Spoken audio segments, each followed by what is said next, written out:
जब सुबह की आरती खत्म हुई और बाबा ने स्नान किया, जब सुबह की आरती खत्म हुई और बाबा ने स्नान किया, जिसे देख के मेरे पाप धुले, जिसे देख के मेरे पाप धुले, मैं पापी से इंसान बना।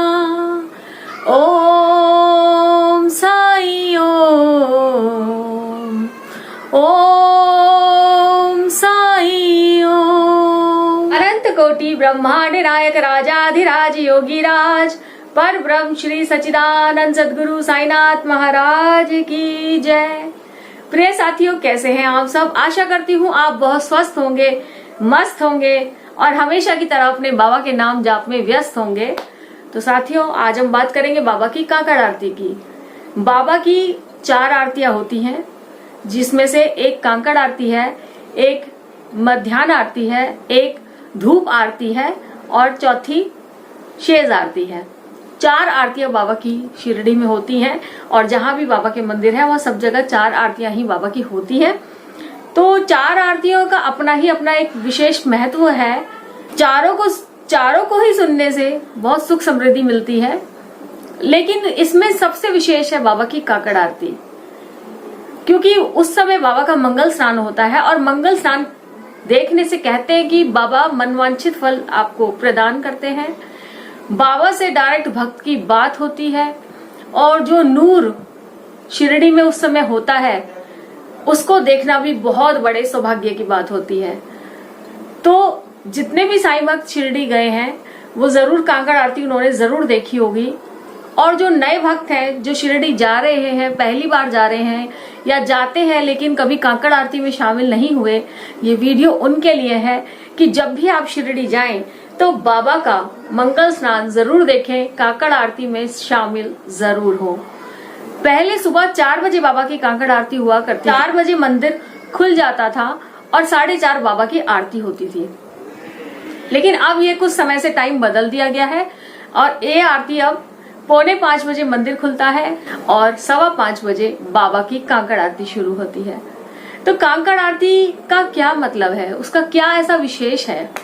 देखिए साईं भक्तों, उस समय बाबा को उठाया जाता है बड़े प्यार से, बड़े भाव से। भक्त बाबा का जो उस समय जो प्रेयर करते हैं वो इतनी कानों को इतनी मोह लेगी, आपको दिल को इतना मोह लेगी कि जब भी आप शिरडी जाएंगे, ये मेरा दावा है, आप काकड़ आरती जरूर करेंगे। सब आरतियों में जो सबसे अच्छी और सबसे ज्यादा फलदायक है वो बाबा की काकड़ आरती है। और चारों आरतियों का अपना अपना कुछ विशेष है, लेकिन उस समय लोग सिंपल आरती करते हैं। जो 3 आरती है ना, उस समय सिर्फ सिंपल आरती करते हैं, लेकिन जो काकड़ आरती होती है उसमें शिरडी में स्वयं नूर बरसता है। बाबा साक्षात आसन पर विराजमान होते हैं और साईं को उठाया जाता है, बाबा को स्नान कराया जाता है, बाबा की चंदन लगाया जाता है, बाबा को शेला उड़ाया जाता है, बाबा को इत्र लगाया जाता है और उस समय जो बाबा का स्नान जल है वो भक्तों में बांटा जाता है। उसकी छींटें जब हमारे चेहरे पर पड़ती हैं तो अंदर तक की आत्मा भी नहा लेती है, हमारी स्वच्छ हो जाती है। हम जो अंदर से हम लोग होते हैं ना, एक्चुअल में जो हम लोग होते हैं, जो हमारे अंदर बुराई है जिसको हम एक्सेप्ट नहीं करते और हम सोचते हैं हम बहुत अच्छे हैं, लेकिन अंदर से जो गहराई है ना, जब वो छींटें वहां पड़ती हैं तो बाबा अंदर तक के भक्त को जो होता है ना, वो उसको अंदर से चेंज कर देते हैं। और उस आरती के लिए भक्त दूर दूर से जब भी शिरडी आते हैं तो आरती में जरूर सम्मिलित होना चाहिए आपको, क्योंकि दिन की आरतियां आप कभी भी कहीं भी बैठकर कर सकते हैं। द्वारका माई से कर सकते हैं, चावड़ी से कर सकते हैं, या बाबा के किसी भी गेट पर, 1 नंबर गेट पे, 2 नंबर पे, 3 नंबर, 4 नंबर, जितने भी बाबा के शिरडी के गेट हैं, आप कहीं पर भी शिरडी पे बैठकर बाबा की आरती सुन सकते हैं, क्योंकि जगह जगह लाउड स्पीकर लगे होते हैं तो बाबा की आरती कानों में पहुंचती है। लेकिन जो काकड़ आरती है उस समय स्वयं बाबा का गादी पे होना, भक्तों का डायरेक्ट बाबा से ना, भक्तों की रूह जो होती है ना, हमारी आत्मा, वो डायरेक्ट बात करती है बाबा से।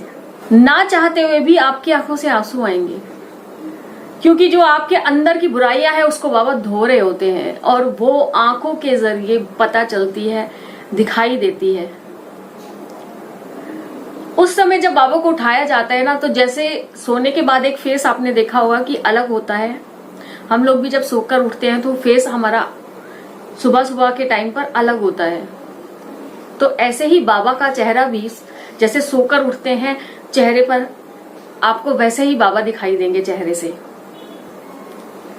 और धीरे धीरे जैसे जैसे बाबा की आरती होगी तो बाबा जैसे आपको लगेगा कि कोई दूल्हा है, बहुत सुंदर, इतना मनमोहक रूप बाबा का होगा उस समय। जब सुबह के जो दिन होता है, एक तो वैसे भी सुबह सुबह हर जगह भगवान का वास होता है, तो जब 5:15 बजे से लेकर 6 बजे तक बाबा का उठाना, बाबा को नहलाना, बाबा को शेला उड़ाना, बाबा को भोग लगाना, आरती होना, तो ये जो सब कार्यक्रम चलता है ना, उस समय आप लगा लीजिए शिरडी में ना स्वर्ग होता है। शिरडी वैसे भी स्वर्ग ही है, लेकिन उस समय कहते हैं कि देवी देवता भी बाबा के उस स्नान को देखने के लिए नीचे आते हैं।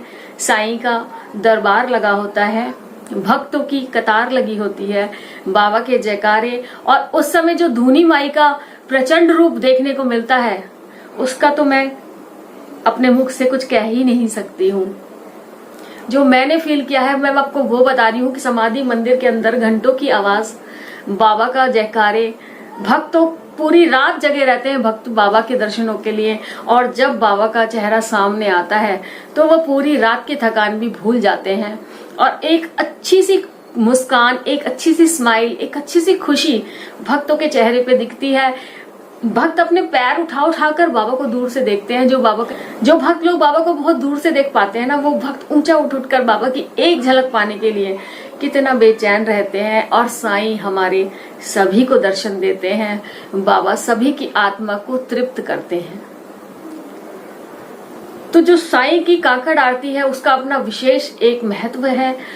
हमने एक पंडित जी से पूछा था कि पंडित जी आप इतने सालों से बाबा की सेवा कर रहे हैं, तो आप तो ज्यादा बेटर बता सकते हैं कि क्या यहाँ पर अनुभव होते हैं बाबा की मूर्ति से, आपको क्या हुआ अनुभव।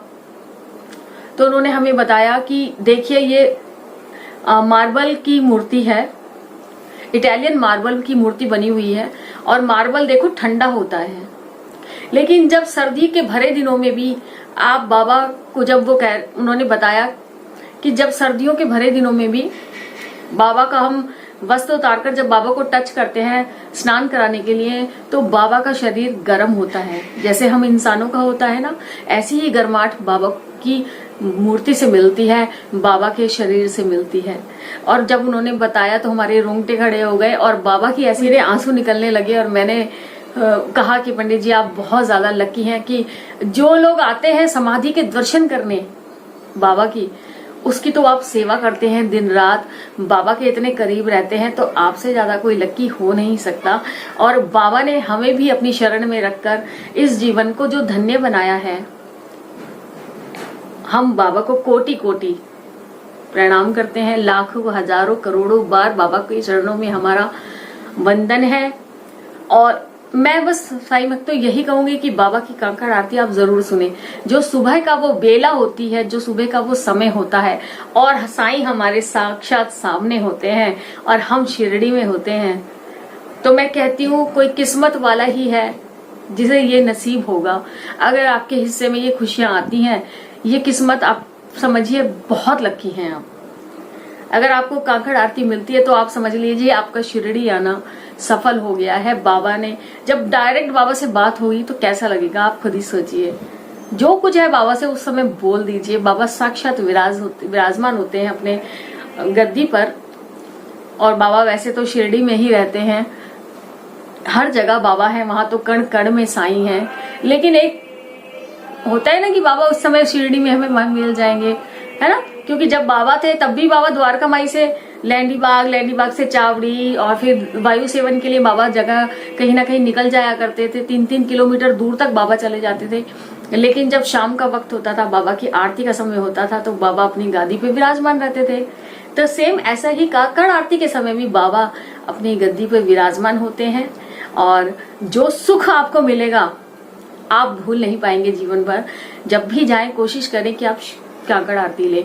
उसके लिए आपको क्या करना पड़ेगा कि आपको रात के 12 बजे काकड़ आरती के लिए लाइन लगनी शुरू हो जाती है। तो आप खाइए पिए नहाए धोएं, जो कुछ है वो अपना काम कर लें, और 12 बजे जाकर आप काकड़ आरती के लिए जो दर्शनों की लाइन लगती है आप वहां जाकर लग जाइए। कोई आपको दिक्कत नहीं होगी, आप लेट सकते हैं, बैठ सकते हैं। और मैं तो कहूंगी साईं चरित्र अपने साथ लेके जाइए, पूरी रात बाबा का साईं चरित्र पढ़िए, तो आपकी रात ऐसे ही गुजर जाएगी, आपको पता भी नहीं चलने वाला। शिरडी में कई लोग ऐसे मिले हैं, वो कहते हैं पूरी रात जगना पड़ेगा। तो साथियों, कुछ पाने के लिए कुछ खोना तो पड़ेगा। क्या बाबा के लिए हम एक दिन की नींद नहीं कुर्बान कर सकते? वैसे भी हम होटलों में वहां सोने तो जाते नहीं हैं, हम तो अपने साईं के दर्शन के लिए जाते हैं। साईं के साथ जो 2 घड़ी मिलती है ना, उसको खोना नहीं चाहिए। जो बाबा के साथ हमें 1-2 दिन, कई लोग तो आते हैं और 1 घंटे में ही चले जाते हैं। तो जो भी क्षण बाबा के साथ मिलता है उसको खोने का कोई मतलब नहीं है, सिर्फ अपने बाबा के करीब रहिए। तो बस मैं इस वीडियो में यही बताना चाहती थी कि जब भी आप जाएं काकड़ आरती जरूर बाबा की अटेंड करें। वो सौभाग्य वालों को मिलती है, बहुत किस्मत वालों को मिलती है। उस समय द्वारका माई से आप आरती कर लीजिए। अगर आपको काकड़ आरती लगने में दिक्कत है ना, जैसे आप रात में नहीं उठ सकते, चलिए मैं ये भी बता देती हूँ कि अगर आप मान लीजिए आप रात भर नहीं लग सकते, तो आप द्वारका माई से बाबा की आरती कर लीजिए। तो आपको टीवी में देखने को मिलेगा, लेकिन हाँ साक्षात बाबा सामने नहीं मिलेंगे। द्वारका माई में आप जगह जगह वहां पर टीवी लगे हुए हैं, LCD लगे हुए हैं, आप वहां पर जाकर बाबा के 4 बजे पहुंच जाइए और वहां पर आप द्वारका माई से लीजिए बाबा की आरती।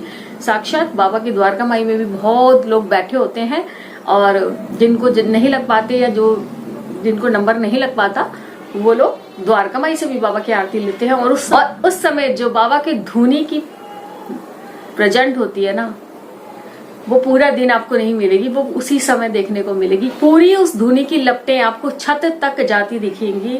उस समय बाबा विराजमान होते हैं गादी पे, तो अग्नि को तो प्रचंड होना ही है। बाकी पूरा दिन वो लो आपको एकदम शांत दिखेगी। तो जाइए और शिरडी के ये नज़ारे बाबा के अपने दिल दिमाग में उतार लीजिए, ताकि सारी जिंदगी इनका असर हमारे जीवन में रहे, बाबा हमारे करीब रहें। और जो लोग नहीं लग सकते हैं, या सीनियर सिटीजन हैं, या किसी को दिक्कत है, नहीं करना चाहते, वो इतनी पूरी रात जगना नहीं चाहते, तो आप पास लेकर भी बाबा की काकड़ आरती में शामिल हो सकते हैं। और बाकी तो देखिए, मैंने आज तक यही सुना है ज्यादातर कि जिस पे कृपा होती है काकड़ आरती में वही पहुंच पाता है। कई बार तो लोग VIP लेकर भी नहीं पहुंच पाते, और अपने साईं की हम पे कृपा हो और हम मौका छोड़ दें, ऐसा तो नहीं हो सकता। तो जाइए आप भी शिरडी और देखिए बाबा की काकड़ आरती, कैसे बाबा का नूर झलकता है वहां पर, और देवी देवता भी उस दृश्य को देखने के लिए नीचे आते हैं। तो साईं की लीला जितनी गाई जाए, जितना की जाए, कम पड़ेगी। वीडियो में तो हम बाबा की पूरी बातें कर भी नहीं सकते। मैं जब भी वीडियो बनाने बैठती हूँ मुझे पता ही नहीं चलता कि कब कैसे समय निकल गया है, और हो सकता है वीडियो कई बार लंबी भी हो जाती है। लेकिन आप लोग देखते हैं, उसका तहे दिल से मैं धन्यवाद करती हूँ।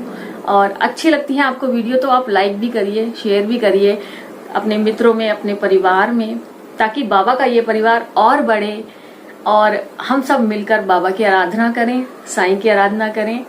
तो साईं भक्तों, मेरा तो यही है कि जब भी बाबा की बातें शुरू करती हूँ तो एंड करने को नहीं मिलता मुझे, कि मैं बाबा की बातों में इतनी खो जाती हूँ कि मुझे समय का अंदाजा नहीं रहता। तो चलिए साईं भक्तों, अपनी बाबा की भक्ति करिए, उनके साथ टाइम स्पेंड करिए, और साईं आपके सभी मनोकामना पूर्ण करे। इसके साथ यही वीडियो एंड करती हूँ। मिलते हैं बाबा की किसी और वीडियो में, किसी और जानकारी के साथ, या किसी और मिरेकल्स के साथ। और आपको कुछ पूछना है तो आप मुझे कमेंट कर सकते हैं।